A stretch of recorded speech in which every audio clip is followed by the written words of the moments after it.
Good morning students. चलो, तो आज हम लोग पढ़ने वाले थे मैग्नेटिक मटेरियल, जो हमारा चैप्टर चल रहा है। ठीक है, तो आप बोलेंगे कि सर आपने ये स्क्रीन पे जो टॉपिक्स है क्यों ऐड किए, तो मैं देखो दिखाने देना चाहता हूँ। हमने मैग्नेटिक मटेरियल में क्या क्या टॉर्क का तो हमारा स्किप कर दिया उन्होंने। Magnetic movement, magnetization and magnetic intensity, ये दो टॉपिक हम लोग पढ़ने वाले थे। ये वाले टॉपिक भी उन्होंने स्किप कर दिए, हिस्टेरिसिस और ये सब टॉपिक भी उन्होंने स्किप कर दिए। आई डोंट नो क्यों किए हैं, लेकिन इसमें बहुत अच्छा अच्छा मटेरियल यहाँ पे जैसे था। ठीक है, लेकिन कोई बात नहीं, अभी इतने टॉपिक्स हम लोग पढ़ने वाले थे। जो टॉपिक मैंने तुम लोग को यहाँ पे शो कर दिए थे, कौन से टॉपिक हम लोग पढ़ने वाले थे और कौन से टॉपिक मैंने यहाँ पे स्किप कर दिए। ठीक है, अगर एट द सिचुएशन कोई भी ऐसा रहता है कि हाँ सर ये टॉपिक आने वाला है, हमने तो स्किप कर दिया, तो उसको अपन कवर कर लेंगे, उसके लिए कोई टेंशन लेने वाली बात है नहीं। ठीक है, और उसी के साथ हमने कल एक डेरिवेशन पढ़ा था, है ना। क्या डेरिवेशन पढ़ा था? मैग्नेटिक फील्ड का डेरिवेशन पढ़ा था। देखो, तो उसमें एक दो टर्म नहीं आई थी, फ्रेश आई थी, तो मैं उस टर्म के बारे में भी हल्का सा तुम लोग को बता देना चाहता हूँ। जैसे कोई कल की कुछ टर्म थी, जैसे ये वाली एक टर्म आई थी मैग्नेटिक इंटेंसिटी, जिसमें हमने H=N×I डायरेक्टली लिख लिया, है ना। लेकिन उसका एक्चुअली क्या मीनिंग होता है, क्या है सर उसके बारे में, इसके बारे में मैं थोड़ा सा हल्का बताना चाहूँगा। दूसरा एक हमने इसमें एक और टर्म आई थी, देखो ये एक और टर्म आई थी, that is what, μ0 μr is equal to mu, ऐसी एक टर्म आई थी। ये टर्म के भी बारे में तुम लोग को डायरेक्टली चीज़ मिल गई थी, लेकिन एक्चुअली होता क्या है सर इसके बारे में हमें नहीं पता। ठीक है, तो चलो सबसे पहले हम लोग एच वाले टर्म के साथ बात करते हैं। एच वाले टर्म मतलब कौन सी, जो अभी अभी मैंने तुम लोग को बोली थी, H=, that is magnetic intensity. ठीक है ना, तो उसको बोलते हैं हम लोग मैग्नेटिक इंटेंसिटी। तो किसी ने मुझे कल क्वेश्चन नहीं डाला लेकिन डाउट में, लेकिन सबको समझ गया होगा तो वेरी गुड, नहीं समझा होगा तो मैंने वैसे बुक का पेज नंबर भी बताया था, तो वहाँ पे भी आप उसको सर्च आउट कर सकते थे। लेकिन मैं नहीं चाहता कि तुम्हारे दिमाग में डाउट रहे, इसलिए मैं थोड़ा सा क्लियर कर देना चाहता हूँ मेरे साइड से। तो मैग्नेटिक इंटेंसिटी, जैसे मैंने कल बताया था, मैग्नेटाइजेशन मतलब क्या होना, खुद में ही मैग्नेटाइज्ड होना, और मैग्नेटिक इंटेंसिटी मतलब दूसरे को कितना हम लोग मैग्नेटाइज कर सकते हैं। जैसे कि अगर कोई एक ऐसा, ये रॉड है समझो, ये रॉड है, इसके ऊपर मैंने ऐसा वायर वाउंड किया समझो इस तरीके से। ठीक है, उसको हम लोग सोलेनॉइड बोलते हैं। ठीक है, अभी इस वायर पे मैंने रॉड, ये करंट इसमें से भेजा, ठीक है, करंट आए इसमें से भेजा, इधर से बाहर निकला समझो। तो इसकी वजह से ये जो कॉइल मैंने ड्रॉ की है, उसमें क्या होगा, करंट की वजह से मैग्नेटिक फील्ड बी प्रोड्यूस होगा। ठीक है, जिसको हमने कल B0 बोल दिया था, याद है सबको? ठीक है, ओके। तो ये जो कॉइल है उसकी वजह से इसमें मैग्नेटिक फील्ड क्रिएट हुआ B0।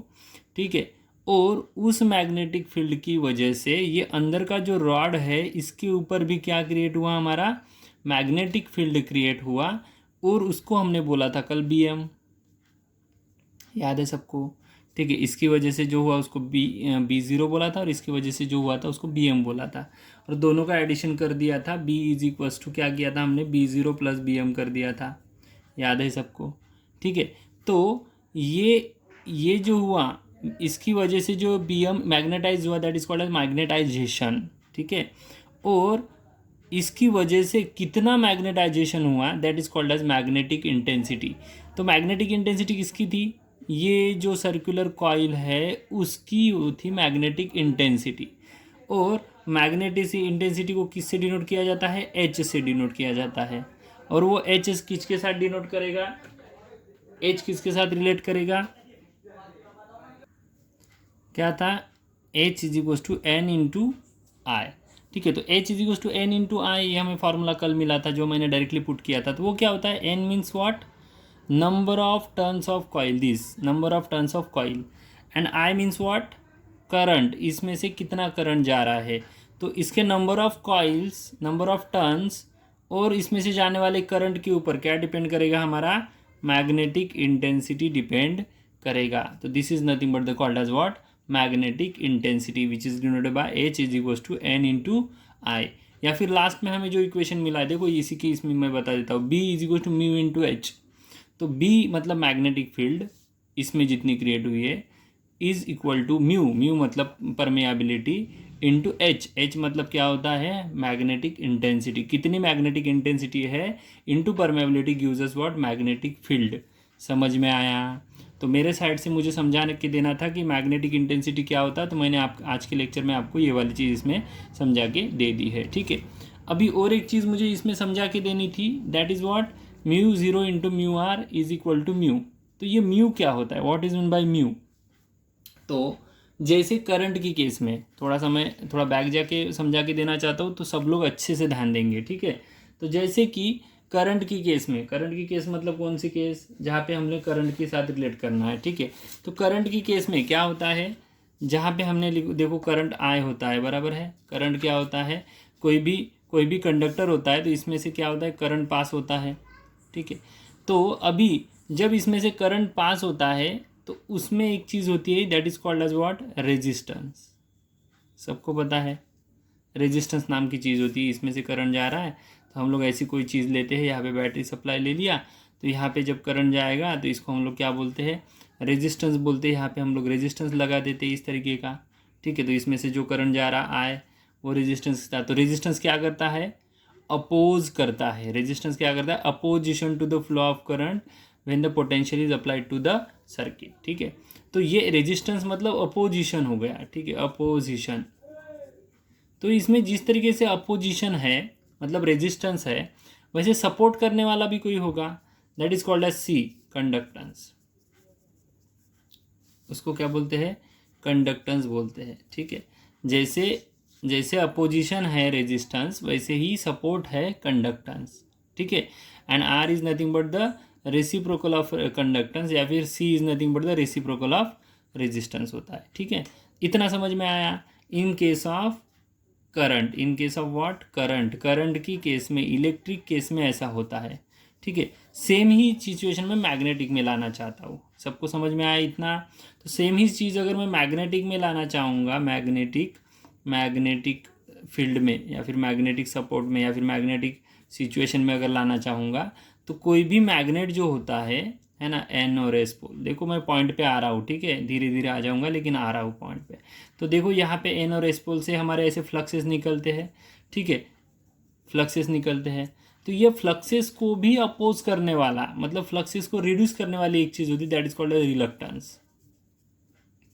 रिलक्टेंस। तो इसको सपोर्ट करने वाली एक चीज़ होती है, that is called as permeance. एक होती है अपोज करने वाली, एक होती है सपोर्ट करने वाली। करंट में भी एक होती है अपोज करने वाली, एक होती है सपोर्ट करने वाली। तो ये रिलक्टेंस, परमियंस, ठीक है। तो ये जो परमियंस होता है वो सपोर्ट करेगा इसके मैग्नेटिक फील्ड को या फिर फ्लक्सेस को निकलने के लिए, और रिलक्टेंस क्या करेगा, अपोज करेगा, ठीक है। इतना समझ में आ गया। तो ये जो अपोज करता है, या फिर सॉरी ये सपोर्ट जो करता है, परमियंस दिख रहा है ना हमें, तो इसी से हमारा जो वर्ड बना है दैट इज परमिएबिलिटी। अभी परमेबिलिटी मतलब क्या, इसको सपोर्ट करने के लिए जो प्रॉपर्टी हेल्प करती है, ऐसी प्रॉपर्टी को हम लोग क्या बोलते हैं, परमिएबिलिटी। आई रिपीट, परमियंस मतलब सपोर्ट करने वाला, तो इस सपोर्ट को मतलब फ्लक्सेस प्रोड्यूस होने के लिए जो सपोर्ट करने वाली सिचुएशन होती है, उस प्रॉपर्टी को हम लोग क्या बोलते हैं, permeability, and it is denoted by mu. और म्यू इज इक्वल टू होता है mu zero into mu R. अभी ये म्यू ज़ीरो क्या है, what is by mu zero, तो म्यू ज़ीरो हमारा होता है, mu zero is equal to absolute permeability. Absolute permeability मतलब क्या, स्टैंडर्ड एक फिक्स परमेबिलिटी होती है जो कि हर एक इसमें रहेंगी, ठीक है। तो एब्सोल्यूट परमेबिलिटी का वैल्यू क्या होता है ना, 4 पाई इंटू 10⁻⁻⁷ इतना होता है। तो mu zero is equal to हमें क्या ये वैल्यू मिला रे, 4 पाई इंटू 10⁻⁷। इसीलिए हमने कल परसों एक दिन देखो, उस दिन हमने डेरिवेशन पढ़ा था, है ना। उस डेरिवेशन में हमने क्या सीखा था रे, उस डेरिवेशन में हमने क्या सीखा था कि म्यू ज़ीरो बाय 4 पाई, ऐसा हमने एक स्टैंडर्ड वैल्यू लिया था, याद है। और उसका इज इक्वल टू 10⁻⁷ लिखा था, याद है सबको। तो यही से आया है, दिस इज स्टैंडर्ड वैल्यू, ठीक है। दूसरा आता है हमारा म्यू आर। म्यू आर होता है हमारा रिलेटिव परमिएबिलिटी। देखो नई चीज़ सिखा रहा हूँ, ठीक है ना। तो this is called as what, relative permeability. अभी रिलेटिव परमेबिलिटी क्या होता है रे बाबा? तो रिलेटिव परमेबिलिटी क्या होता है कि हर रिलेटिवली, मतलब जैसे ही अगर कॉपर का वायर है, अगर एल्यूमिनियम का वायर है, अगर आयरन का वायर है, ठीक है, तो हर मटेरियल के हिसाब से उसकी परमेबिलिटी क्या रहेगी, अलग अलग रहेगी। तो हर मटेरियल की वजह से जो परमेबिलिटी चेंज होती है, that is called as what, relative permeability. And product of relative permeability and absolute permeability is nothing but the permeability. ठीक है, तो दो टर्म यहाँ पे अलग से आ गई थी। दैट इज़ व्हाट, मुझे जो जितना मुझे हाईलाइट हुआ, वन इज़ व्हाट, हमारी मैग्नेटिक इंटेंसिटी, जो कि मैंने तुम लोग को यहाँ पे समझा के दे दी। दूसरी हमारे पास आई थी रिलेटिव परमेबिलिटी। तो परमेबिलिटी क्या होता है, कैसे होता है, वो भी चीज़ मैंने यहाँ पे आपको समझा के दे दी है। तो मैग्नेटिक इंटेंसिटी का किसी को स्क्रीनशॉट लेना है तो थोड़ी देर के लिए मैं इसको रख रहा हूँ पॉज करके, तो आप लोग इसका स्क्रीनशॉट ले लो, ठीक है, इसको अच्छे से रीड आउट कर लो। और किसी को अगर इसका स्क्रीनशॉट लेना है तो मैंने ये लिखा तुम लोग को, ये करंट वाली सिचुएशन बताई, ठीक है, इसका स्क्रीनशॉट ले लो। फिर मैंने तुम लोग को बताई मैग्नेटिक फील्ड वाली सिचुएशन, तो इसका भी स्क्रीनशॉट ले लो, ठीक है। और साथ ही साथ ये स्क्रीनशॉट लेने के बाद यहाँ पे हम लोग लेंगे परमेबिलिटी का भी स्क्रीनशॉट, ठीक है। तो परमेबिलिटी का भी मैंने तुम लोग को बता दिया है, रिलेटिव परमेबिलिटी क्या होता है, एब्सोल्यूट परमेबिलिटी क्या होता है, तो इसका भी स्क्रीनशॉट तुम लोग ले सकते हो। और ये वैल्यू कहाँ से आई, ये भी मैंने तुम लोग को यहाँ पे समझा के दे दिया है। समझ में आया? चलो, आई होप कि तुम लोग को समझ में आया होगा। और कोई डाउट रहता है तो मैं आपको टाइम देता हूँ, उस टाइम में डाउट को पूछ लेना, ठीक है ना।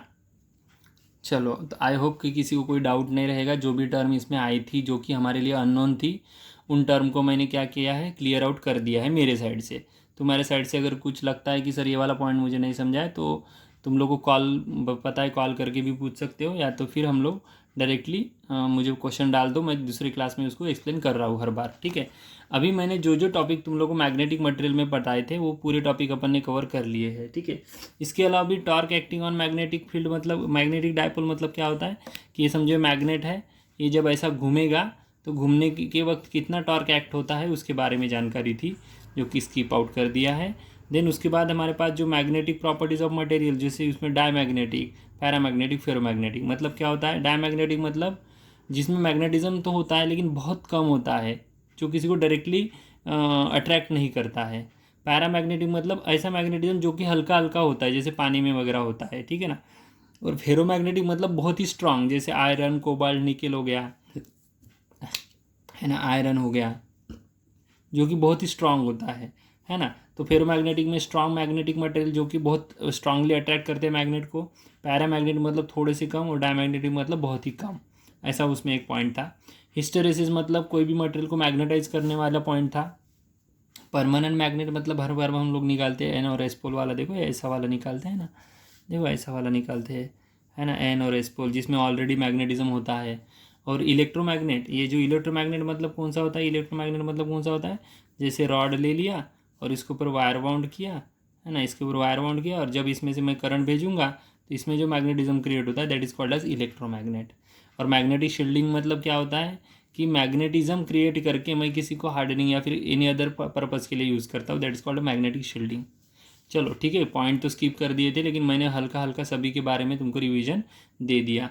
अभी हमारे पास सिर्फ दो ही टॉपिक पे फॉर्मूलेज है, एक ये टॉपिक और ये टॉपिक पे फॉर्मूलेज है, इसलिए मैं इस टॉपिक के न्यूमेरिकल्स जो है वो नेक्स्ट चैप्टर के साथ कनेक्ट करूँगा, ठीक है। मतलब यही चैप्टर को मैं नेक्स्ट चैप्टर के साथ कनेक्ट करके उस चैप्टर के मैं तुम लोग को क्या करूँगा, यहाँ पे न्यूमेरिकल्स उसमें कवर कर लूँगा। तो इसी के साथ मैं यहाँ पे डिक्लेयर करता हूँ कि दिस चैप्टर इज़ एंड। कुछ भी डाउट रहता है तो मैंने तुम लोग को हर बार बोला है कि ग्रुप पे डाउट डालना है, ठीक है, कुछ भी एनी रिगार्डिंग एनी पॉइंट, ठीक है। ये वाला बिकॉज ऑफ ऑनलाइन में नेटवर्क नहीं होता है, इसलिए मैं वीडियो क्लास ले रहा हूँ, लेकिन वीडियो क्लास हर एक ने देखना है। कुछ डाउट आता है तो पूछना है, अलाउड है। अगर डाउट ऐसे ऑनलाइन में क्लियर नहीं हो, ऑफलाइन में क्लियर नहीं हो रहा है, तो मैं ऑनलाइन जब भी आऊँगा परसों, मतलब 2-3 तारीख से जब हम लोग ऑनलाइन आ जाएंगे, तब भी तुम लोग पूछ सकते हो, कोई प्रॉब्लम नहीं है, ठीक है। लेकिन मैं चाहता हूँ कि पूछो, ठीक है, कोई भी भ्रम में मत रहो कि हाँ मुझे आ रहा है, समझ रहा है वगैरह, ठीक है। चलो, तो अभी हम लोग जो नेक्स्ट बात करने वाले हैं वो हम लोग नेक्स्ट चैप्टर की बात करेंगे, ठीक है। इस चैप्टर में कोई भी डाउट नहीं होगा ऐसा मैं एक्सपेक्ट करता हूँ। और मैंने आपको अभी एक्सप्लेन करके बता दिया कि इसके न्यूमेरिकल जो है हम लोग नेक्स्ट वाले में कवर करने वाले हैं।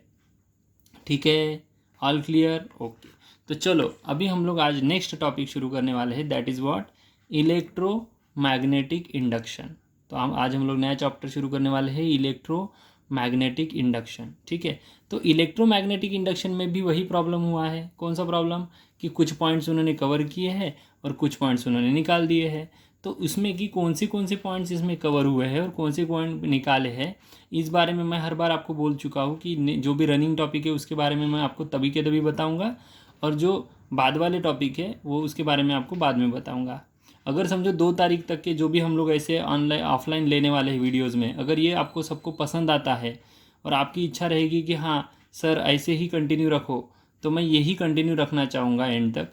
लेकिन आई डोंट नो कि तुम लोग को कितना पसंद आएगा, तो इस वजह से आप उसका रिव्यू भी मुझे व्हाट्सएप पे डाल सकते हो। ठीक है, ओके। तो हमारा ये जो चल रहा था इलेक्ट्रोमैग्नेटिक इंडक्शन, तो इलेक्ट्रोमैग्नेटिक इंडक्शन में हम लोग पढ़ने वाले हैं इंट्रोडक्शन, देन पढ़ने वाले हम लोग Faraday's law of electromagnetic induction. I think इसके बारे में तुमने हल्का हल्का कुछ पढ़ा है 10th में। देन फर्स्ट लॉ और सेकंड लॉ आएंगे उसके, वो पढ़ेंगे हम लोग। देन लेंजेज लॉ पढ़ेंगे और उसके एप्लीकेशन पढ़ेंगे। ठीक है, उसके बाद ये energy conservation in lenses law, वही एप्लीकेशन ही है उसका। देन फ्लक्स ऑफ फील्ड हम लोग पढ़ेंगे इसमें।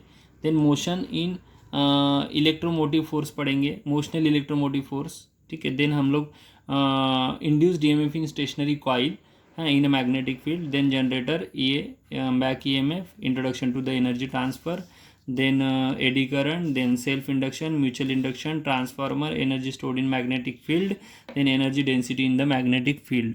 ठीक है, इतना इसमें पॉइंट्स हमारे कवर होने वाले हैं। तो इसमें कि कौन से पॉइंट्स हम लोग नहीं पढ़ने वाले हैं। इंट्रोडक्शन तो आपको पता ही है, इंट्रोडक्शन छोटा सा ही होता है, 2 लॉज इसमें आएंगे, वो भी शॉर्ट में हो जाएंगे अपना कवर। लेकिन इसमें जो पॉइंट्स नहीं पढ़ने वाले हैं वो है ये, एक हम लोग नहीं पढ़ने वाले हैं introduction to the induced EMF in a stationary coil due to magnetic field, ये हम लोग नहीं पढ़ने वाले हैं। दूसरा हम लोग नहीं पढ़ने वाले हैं जनरेटर। तीसरा हम लोग नहीं पढ़ने वाले हैं back EMF and back torque. ठीक है, और चौथी बात इसमें कि हम लोग जो नहीं पढ़ने वाले हैं that is energy density in magnetic field. ठीक है, तो इतनी चीज़ हम लोग इसमें से नहीं पढ़ने वाले। ऐसे 4 टॉपिक हमारे इसमें से निकल जाने वाले हैं। मैं थोड़ा सा हॉरिजॉन्टल लेता हूँ, आपको स्क्रीनशॉट के लिए हॉरिजॉन्टली अच्छा रहेगा। ठीक है, तो हल्का हॉरिजॉन्टली ले लेता हूँ ताकि आपको स्क्रीनशॉट में मिले। आई डोंट नो पूरा व्यू तो नहीं आ रहा है, ऐसा करो हाफ स्क्रीनशॉट ले लो, हाफ में स्क्रीनशॉट ले लेना है। ठीक है, ऐसा हाफ में, तो मोशनल का तक हो गया, फिर दूसरा हाफ में यहाँ पे लेना है। ठीक है, ऐसा। ठीक है, दूसरे हाफ में यहाँ पे ले लो स्क्रीनशॉट। ठीक है, चलो, तो आपके पास पूरे टॉपिक्स कवर हो चुके हैं। पूरे टॉपिक में कौन सा क्या हम लोग करने वाले हैं, क्या क्या नहीं करने वाले हैं, इसके बारे में तुम लोग को हल्की सी मैंने यहाँ पे जानकारी दे दी है। ठीक है, तो मैंने ये भी बताया कि पिछले चैप्टर के जो भी टॉपिक्स या फिर जो भी न्यूमेरिकल्स रहेंगे वो हम लोग यही टॉपिक में कवर कर लेंगे, उसके न्यूमेरिकल्स भी मैं यहीं पर ऐड कर दूँगा। ठीक है ना, कोई प्रॉब्लम है? ओके, तो अभी हम लोग जो पढ़ने वाले हैं that is what, introduction to the magnetic field. तो मैग्नेटिक फील्ड का introduction to the what, electromagnetic induction. तो इलेक्ट्रोमैग्नेटिक इंडक्शन में इंट्रोडक्शन में हम लोग क्या पढ़ने वाले हैं मैं बताता हूँ। तो सबसे पहले इलेक्ट्रोमैग्नेटिक इंडक्शन क्या होता है इसके बारे में जान लेते हैं। ठीक है, तो जैसे मैंने इलेक्ट्रोमैग्नेट का पिछले टॉपिक में आने वाला था जो कि यहाँ पे नहीं आया है, तो कोई प्रॉब्लम नहीं है। तो हम लोग इंट्रोडक्शन में क्या पढ़ने वाले हैं मैं आपको बता देता हूँ, इंट्रोडक्शन। ठीक है, तो इंट्रोडक्शन में सबसे पहले तो फैराडेज लॉ को हम लोग फैराडेज लॉ के बेसिक्स इसमें कवर करने की कोशिश करेंगे। ठीक है ना, तो बेसिक इसमें क्या कवर हो सकते हैं या फिर क्या कवर हम लोग कर सकते हैं उसके बारे में बात करने वाले हैं। जैसे कि मैं यहाँ पे एक इलेक्ट्रोमैग्नेट ड्रॉ करना चाहूँगा। ठीक है, जैसे मैंने समझो एक इलेक्ट्रोमैग्नेट ड्रॉ किया। इलेक्ट्रोमैग्नेट क्या होता है, ऐसा हमने कॉइल लेना है और ऐसे कॉइल करके ऐसा करके इसको, है ना, और यहाँ पे हम लोग लगाएंगे एक छोटा सा गैल्वेनोमीटर। यहाँ पे हमने गैल्वेनोमीटर लगाया। ठीक है, अभी इसको हम लोग बोलते हैं इलेक्ट्रोमैग्नेट। जब भी मैं इसमें से करंट पास करूँगा तो इसके इर्द गिर्द क्या हो जाएगी, एक मैग्नेटिक फील्ड क्रिएट होगी। ठीक है, उस मैग्नेटिक फील्ड को हम लोग क्या बोलते हैं, बी बोलते हैं। क्या बोलते हैं, बी, मैग्नेटिक फील्ड बी, ऐसा हम लोग इसको बोलते हैं। ठीक है, और ये जो इमेजिनरी लाइन्स है, these imaginary lines is called as flux, flux बोलते हैं। ठीक है, फ्लक्स।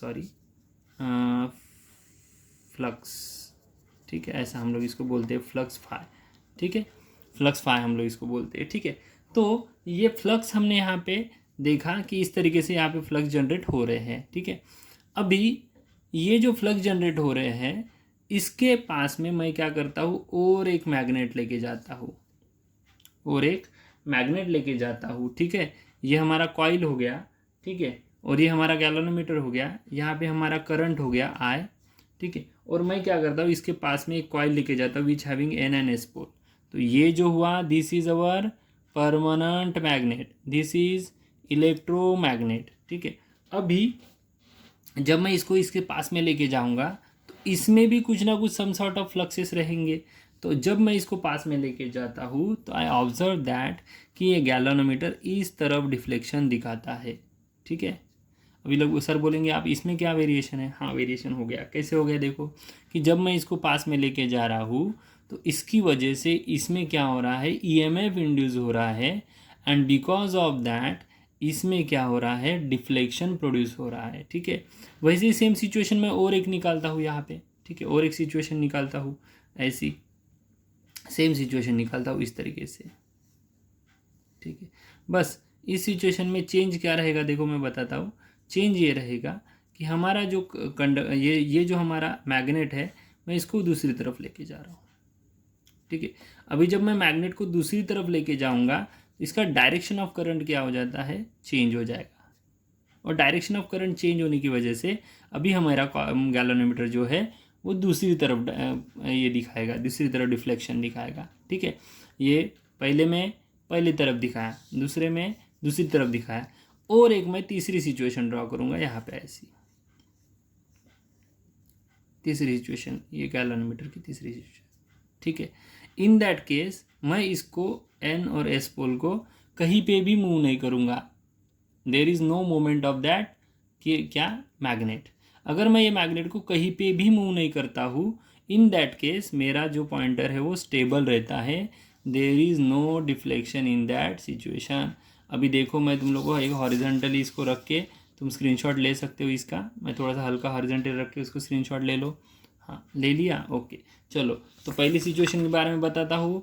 पहली सिचुएशन की वजह से जो इसमें मैग्नेटिक फील्ड क्रिएट हुआ, इसका इसमें ईएमएफ इंड्यूस हुआ, बिकॉज ये तो परमानेंट मैग्नेट है तो इसमें ऑलवेज फ्लक्सेस रहेंगे। वो फ्लक्सेस क्या करेंगे, ये जो फ्लक्सेस रहेंगे इसमें के, ये फ्लक्सेस इसमें कट होंगे और इस वजह से इसमें फ्लक्सेस प्रोड्यूस होंगे। तो वो फ्लक्सेस की वजह से इसमें जो करंट क्रिएट हुआ है उसकी वजह से हमें डिफ्लेक्शन कुछ इस तरह मिला।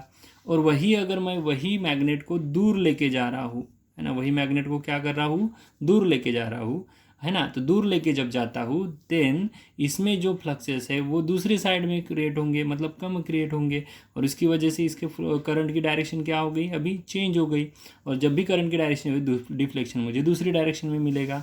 लेकिन तीसरी सिचुएशन मैंने ये देखी कि अगर मैं वो मैग्नेट को कहीं पे भी मूव नहीं करता हूँ, स्टेबल रखता हूँ, एक ही जगह पे ही रखता हूँ, तो मुझे क्या मिला, देयर इज़ नो करंट या फिर there is no deflection in that galvanometer.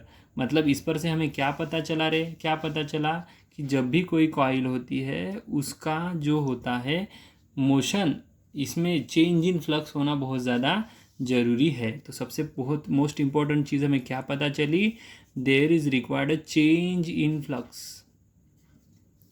Change in flux, phi में चेंज होना बहुत ज़्यादा ज़रूरी है। फ्लक्सेस अगर कम ज़्यादा नहीं होंगे, फ्लक्सेस बढ़ेंगे कम नहीं होंगे, या फिर पास में और दूर में अगर हम लोग ये परमानेंट मैग्नेट को नहीं लेके जाते तो इसमें डिफ्लेक्शन नहीं होता था। जब मैंने उसको स्टेबल रखा तो देयर इज़ नो डिफ्लेक्शन।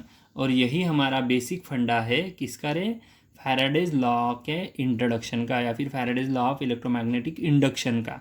ठीक है, तो इसमें क्या पता चला हमें, ये जो इलेक्ट्रिक सर्किट था उसके पास में हमने मैग्नेट लेके गए, इसकी वजह से इसमें करंट तैयार हुआ, करंट इंड्यूस्ड हुआ, करंट बना, that's why it is called as induction.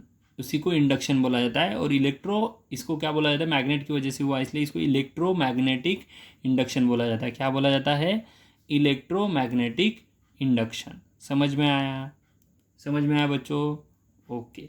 ठीक है, तो ये वाला जो एक्सपेरिमेंट था जिसमें हमने क्या किया रे, एक मैग्नेट और कॉइल लिया था, इसलिए इसको कॉइल मैग्नेट एक्सपेरिमेंट बोला जाता है। क्या बोला जाता है? कॉइल मैग्नेट एक्सपेरिमेंट, जिसमें हमने एक मैग्नेट का इस्तेमाल और एक कॉइल का इस्तेमाल किया और इस तरीके से हमने उसको एक्सप्लेन किया है। क्या एक्सप्लेन किया? जब मैंने कॉइल को क्या किया था, मैग्नेट को कॉइल के पास लाया तो डिफ्लेक्शन एक साइड मिला, तो जब कॉइल को मैं मैग्नेट को मैं कॉइल से दूर लेके जा रहा था तो दूसरी तरफ डिफ्लेक्शन मिला, और जब कॉइल को मैं कहीं पे भी नहीं लेके गया तो कॉइल जब स्टेबल रखी थी तो मुझे यहाँ पे क्या मिला? फिक्स डिफ्लेक्शन मिला। That's why it is called as what? Coil magnet experiment, and this is nothing but the called as what? Electromagnetic induction. और ये इलेक्ट्रोमैग्नेटिक इंडक्शन किसकी वजह से हुआ? Primarily because of change in flux, क्योंकि जब magnet पास में आ रहा था तो मैग्नेट फ्लक्सेस क्राउड हुए यहाँ पे, और जब मैग्नेट दूर जा रहा था तो फ्लक्सेस अनक्राउड हुए वहाँ पे। तो उसी वजह से यहाँ पे फ्लक्सेस की वजह से ही यहाँ पे क्या हुआ है? हमारे मैग्नेटिज्म क्रिएट हुआ है। That's why it is called as what?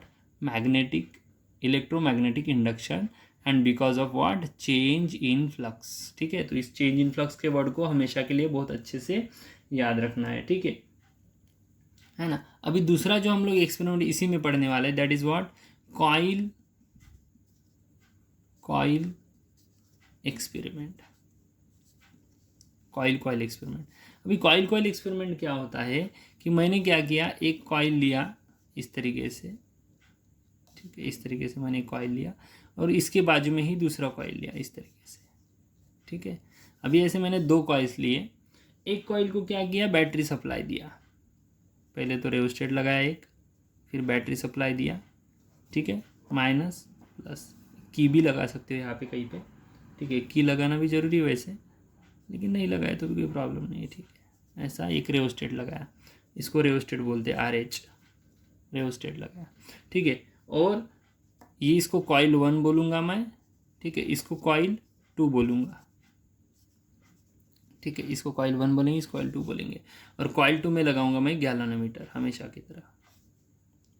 ठीक है, अभी होगा क्या? ये डिस्टेंस बहुत ज़्यादा हो गया, इतना डिस्टेंस नहीं चाहिए, थोड़ा कम डिस्टेंस रहना चाहिए एक्चुअली। तो ये ही हमारी बैटरी। ठीक है, बैटरी B लिखता हूँ मैं। अभी मैं क्या करूँगा ना, बैटरी से सप्लाई शुरू कर दूँगा, शुरू कर दिया। देन मैं रेओस्टेट से क्या करूँगा, इसमें करंट की वैल्यू बढ़ाऊँगा या फिर कम करूँगा। मैंने बताया है रेओस्टेट कैसा वर्कआउट करता है। ठीक है, रेओस्टेट हमारा रेजिस्टेंस है, रेओस्टेट में रेजिस्टेंस में बढ़ाऊँगा, करंट कम होगा, रेजिस्टेंस कम करूँगा, करंट बढ़ेगा। और तुम लोग लैब में लेबॉरेटरीज में देख चुके हो रेओस्टेट कैसा होता है। तो जैसे मैं इसमें रेओस्टेट बढ़ाऊँगा, सॉरी रेओस्टेट मतलब रेजिस्टेंस कम करूँगा तो करंट बढ़ेगा, करंट बढ़ेगा तो इस कॉइल में फ्लक्सेस बढ़ेंगे, फ्लक्सेस 5 बढ़ेंगे, और जैसे ही ये फ्लक्सेस बढ़ेंगे ये क्या करेंगे, ये दूसरे कॉइल को कट करेंगे, और दूसरी कॉइल को कट करने की वजह से दूसरे कॉइल में भी क्या क्रिएट होंगे? फ्लक्सेस क्रिएट होंगे, और उस कॉइल में फ्लक्सेस क्रिएट होने की वजह से यहाँ से जो आने वाला करंट रहेगा वैसा ही करंट यहाँ से भी जाना शुरू हो जाएगा, और इस कॉइल की वजह से इस कॉइल में क्या हो रहा है? मैग्नेटिक फील्ड क्रिएट हो रहा है, और हमें यहाँ पे मिलेगा डिफ्लेक्शन। और जब मैं करंट कम करूँगा तो मुझे मिलेगा दूसरी साइड में डिफ्लेक्शन। समझ में आ रहा है? एक बार फिर से रिपीट कर रहा हूँ। क्या किया मैंने? एक कनेक्शन लिया जिसमें एक कॉइल कंसिडर किया कॉइल 1 नाम की, इधर में दूसरी कॉइल कंसिडर किया कॉइल 2 नाम की, इधर में हमने बैटरी सप्लाई और रेओस्टेट लगाया, और इसमें की लगाया एक, और इधर की साइड में गैल्वेनोमीटर लगाया। ओके, फिर हमने क्या किया, बैटरी सप्लाई के साथ में हमने सप्लाई को शुरू कर दिया की लगा के, और फिर रेओस्टेट से मैं क्या कर रहा हूँ? रेजिस्टेंस कम कर रहा हूँ। जैसे रेजिस्टेंस कम करूँगा, करंट की वैल्यू क्या होगी? बढ़ेगी, आई की वैल्यू बढ़ेगी, और जैसे ही आई की वैल्यू यहाँ पे बढ़ना शुरू हो जाएगी, इसमें जो कॉइल है उसमें भी क्या होंगे? मैग्नेटिक फील्ड बढ़ना शुरू हो जाएंगी, और जैसे ही इसमें मैग्नेटिक फील्ड बढ़ना शुरू हो जाएंगी, वही मैग्नेटिक फील्ड कट करेगी दूसरे कॉइल को, और दूसरी कॉइल में भी मैग्नेटिक फील्ड बनना शुरू हो जाएंगी, और उस मैग्नेटिक फील्ड की वजह से इसमें हमारा क्या क्रिएट होगा? करंट क्रिएट होगा, और उस करंट की वजह से हमें क्या मिलेगा? ये दूसरी कॉइल में भी करंट मिलेगा, और उसकी वजह से मेरा डिफ्लेक्शन होगा। तो जब मैं इसमें करंट बढ़ाऊंगा तो डिफ्लेक्शन राइट साइड में अगर मिलता है, तो मैं जब करंट कम करूंगा विद द हेल्प ऑफ रेओस्टेट तो मुझे दूसरे साइड में डिफ्लेक्शन मिलेगा। ये होता है हमारा दूसरा experiment, that is coil experiment. ठीक है, तो तुम लोग बोलेंगे कि सर ये कॉइल में करंट जाने की वजह से फ्लक्सेस कैसे क्रिएट हो रहे हैं? तो देखो ऐसे हो रहे हैं, क्योंकि हमने पूरे पिछले चैप्टर में वही चीज़ पढ़ी है कि कोई भी कंडक्टर जब होता है तो उसके इर्द गिर्द क्या होती है, मैग्नेटिक फील्ड होती है, या फिर कोई भी अगर कंडक्टर इस तरीके से कंसिडर करते तो उसके इर्द गिर्द क्या क्रिएट होती है, मैग्नेटिक फील्ड क्रिएट होती है। ऐसा पढ़ा है कि नहीं पढ़ा हमने, बताओ पहले। पढ़ा है, ओके। तो जब हमने ऐसा पढ़ा है मतलब इसके इर्द गिर्द मैग्नेटिक फील्ड होगी ही होगी, मतलब जब जब ये करंट कॉइल में से जाएगा तब तब इसके इर्द गिर्द मैग्नेटिक फील्ड क्रिएट होगी। अब जब सीधा करंट रहेगा तो मैग्नेटिक फील्ड गोल रहेगी, और कंडक्टर अगर गोल रहेगा तो मैग्नेटिक फील्ड सीधी हमें मिलने के चांसेस बहुत ज़्यादा रहेंगे। तो this is nothing but the introduction to the electromagnetic induction. और उसमें कि हमने 2 एक्सपेरिमेंट पढ़े।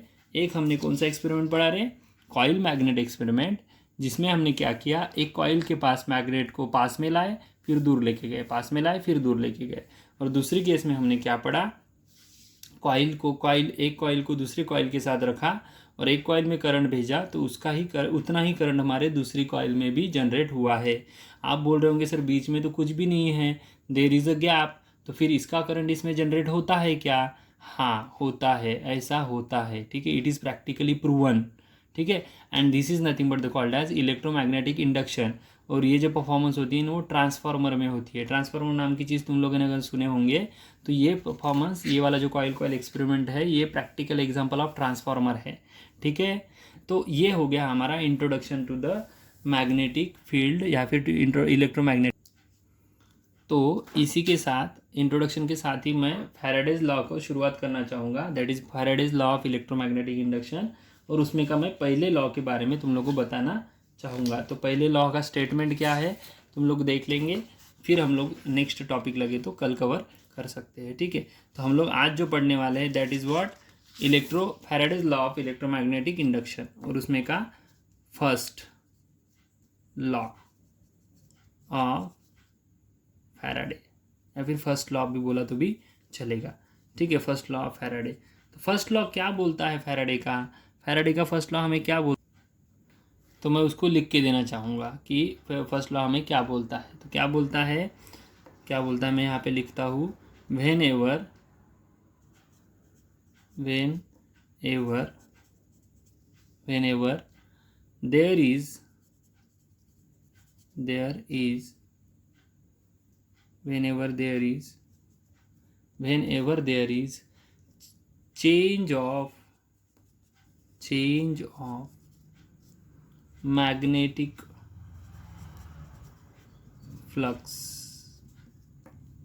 in a closed circuit, an induced EMF is produced in the circuit, ठीक है।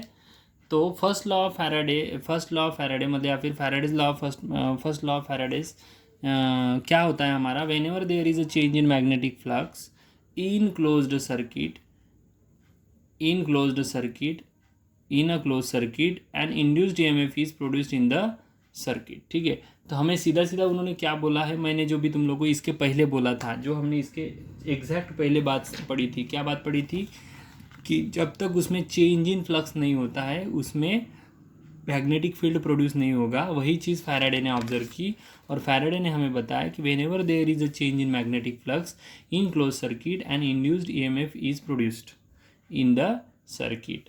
तो समझ में आया। तो this is all about the what, first law of Faraday's या फिर Faraday's law of electromagnetic induction का फर्स्ट लॉ, ठीक है।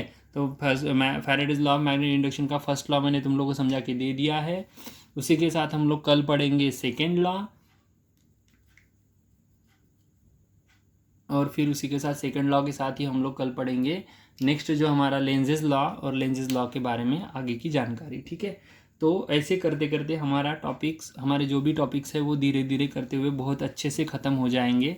डोंट वरी अबाउट दैट, ठीक है। बहुत अच्छे से हम लोग सिलेबस ख़त्म करेंगे। और मैंने आपको एक क्वेश्चन डाला था कि पहला मतलब ये कि किसी को कुछ भी डाउट आता है तो वो व्हाट्सएप पे कमेंट डालेंगे अदरवाइज़ मुझे डायरेक्टली कॉल करके मेरे से बात करके डाउट को क्लियर कर लेंगे, पहली बात। दूसरी बात, अगर लॉकडाउन खुलने के बाद मैं ऑनलाइन आने वाला हूँ, लेकिन अगर ये वाला फॉर्मेट आपको पसंद आया है, वीडियो वाला फॉर्मेट, तो आप लोग मेरे साथ शेयर करेंगे, तो फिर मैं यही फॉर्मेट को कंटिन्यू रखूँगा अप टिल द एंड, ठीक है। तो आपको जो पसंद आता है वो बताइए, वो आपके हिसाब से ही होगा। लेकिन हमारा आफ्टर ऑल लास्ट मोटिव ये है कि अपने को क्या करना है, सब चीज़ समझना ज़रूरी है, ठीक है।